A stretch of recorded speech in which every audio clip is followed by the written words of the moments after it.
Hi നിരുമോളെ, many many happy returns of the day. Birthday ആയിട്ട് കേക്കൊക്കെ മുറിച്ചോ? ഇന്നലെ നിലുബേബിയുടെ മമ്മിയെ ഞാൻ ബ്യൂട്ടി പാർലറിൽ വെച്ച് കണ്ടായിരുന്നു. നിലു എപ്പോഴും എന്റെ കാർട്ടൂണാണ് യൂട്യൂബിൽ കാണുന്നതെന്ന് മമ്മി പറഞ്ഞു. കഴിഞ്ഞ ദിവസം പാരീസിന്റെ ഒരു പോസ്റ്റ് ഇരിക്കുമ്പോ നിലു എന്റെ കഥ കേട്ട് ചോറ് കഴിക്കുന്ന വ്ലോഗ് കണ്ടായിരുന്നു. എനിക്ക് ഒരുപാട് ഇഷ്ടമായ വീഡിയോ. 4 തവണയും ഞാൻ ആ വീഡിയോ കണ്ടത്.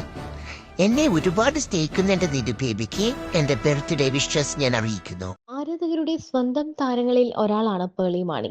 ബിഗ് ബോസിൽ മത്സരിച്ചതോടെയാണ് പേളിയെ പ്രേക്ഷകർ അടുത്തറിഞ്ഞത്. ശ്രീനിയുമായുള്ള പ്രണയവും വിവാഹവും മക്കളുടെ വരവും എല്ലാം പ്രേക്ഷകർ ഏറ്റെടുത്തിരുന്നു. ഇപ്പോഴിതാ മകളായ നിലയ്ക്ക് പിറന്നാൾ ആശംസ നേർന്നുകൊണ്ട് ഒരു വീഡിയോ പങ്കുവച്ചിരിക്കുകയാണ് പേളി മാണി. ഇത് സോഷ്യൽ മീഡിയയിൽ വൈറലായി മാറിക്കഴിഞ്ഞു. സ്പൈഡർമാനെയാണ് നില ബേബിക്ക് ഏറ്റവും ഇഷ്ടം. അത് നമുക്ക് മുൻപ് കഥകളിലൂടെയും വീഡിയോകളിലൂടെയും ഒക്കെ അറിയാം. പേളിയുടെ ബ്ലോഗിലെല്ലാം നില ബേബിക്ക് ആഹാരം കൊടുക്കുമ്പോൾ സ്പൈഡർമാന്റെ കഥ പറയുന്നത് നമ്മൾ കേൾക്കാറുണ്ട്. ഇത് വളരെ വലിയ രീതിയിൽ വൈറലായി മാറിയിട്ടുമുണ്ട്. അതേസമയം ഇപ്പോൾ നിലു ബേബിയുടെ പിറന്നാൾ ദിനത്തിൽ മലയാളത്തിൽ ആശംസ അറിയിച്ചെത്തിയിരിക്കുകയാണ് സ്പൈഡർമാൻ. നിലു ബേബി തന്റെ വീഡിയോ കേൾക്കുന്നതും കഥ കാണുന്നതും ഒക്കെ ഞാൻ അറിയുന്നുണ്ട്.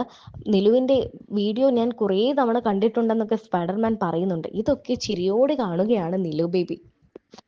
നിലുവിന് തന്റെ കഥ പറഞ്ഞാണ് അമ്മ ആഹാരം തരുന്നതെന്ന് തനിക്ക് അറിയാമെന്നും എപ്പോഴും നിലു ബേബി തന്റെ കഥയാണ് അല്ലെങ്കിൽ തന്റെ വീഡിയോ ആണ് വീട്ടിൽ കാണുന്നതെന്നും തനിക്കറിയാമെന്നും സ്പൈഡർമാൻ നിലുവിനോട് പറയുന്നു. ഇതെല്ലാം കേട്ട് എക്സൈറ്റഡ് ആയിരിക്കുകയാണ് നമ്മുടെ നിലു ബേബി.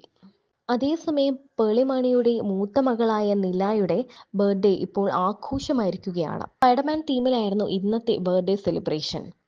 ഈ ദിവസം എനിക്ക് എത്രത്തോളം പ്രധാനപ്പെട്ടതാണെന്ന് വിവരിക്കാൻ വാക്കുകളില്ല. നിന്റെ ചിത്രങ്ങളും വീഡിയോകളുമായി എൻ്റെ ഫോൺ ഗാലറി നിറഞ്ഞിരിക്കുകയാണ്. സ്നേഹവും കടപ്പാടുമൊക്കെയായി ഹൃദയം വിങ്ങുകയാണ്. ആ നിമിഷങ്ങളെല്ലാം ഒന്നുകൂടി വന്നിരുന്നുവെങ്കിൽ എന്ന് ആഗ്രഹിച്ചു പോകുന്നു. ആദ്യമായി അവളെ കയ്യിലെടുത്തത് ഇന്നലെ പോലെയാണ് തോന്നുന്നത്. അവളുടെ ആദ്യ കരച്ചിലും ചിരിയുമെല്ലാം ഇപ്പോഴും മനസ്സിലുണ്ട്. എൻ്റെ ലോകം തന്നെ നിറച്ചുള്ള പുഞ്ചിരിയാണ് അവൾ തരാറുള്ളത്. അവളുടെ ആദ്യ സംസാരവും നടത്തവുമെല്ലാം ഞാൻ ഇപ്പോഴും ഓർത്തിരിക്കുന്നുണ്ട്. അവളുടെ ജീവിതത്തിലെ ഓരോ തുടക്കവും എനിക്ക് പ്രധാനപ്പെട്ട കാര്യമാണ്. എന്നെ അമ്മയാക്കിയത് അവളാണ്. ഇന്നും നിന്നെ എൻ്റെ ലിറ്റിൽ ഗേളായി കാണാനാണ് ആഗ്രഹം. നല്ലൊരു മകളായി മാത്രമല്ല, ദയയും സഹാനുഭൂതിയുമുള്ള മനുഷ്യനായി നീ വളരണം. നിതാരയെ നീ നോക്കുന്നതും പരിഗണിക്കുന്നതും കാണുമ്പോൾ സമാധാനമാണ്. Happy birthday my love. എൻ്റെ ഹൃദയമിടിപ്പ് തന്നെ നിനക്കുള്ളതാണെന്നുമായിരുന്നു പേളി കുറിച്ചത്.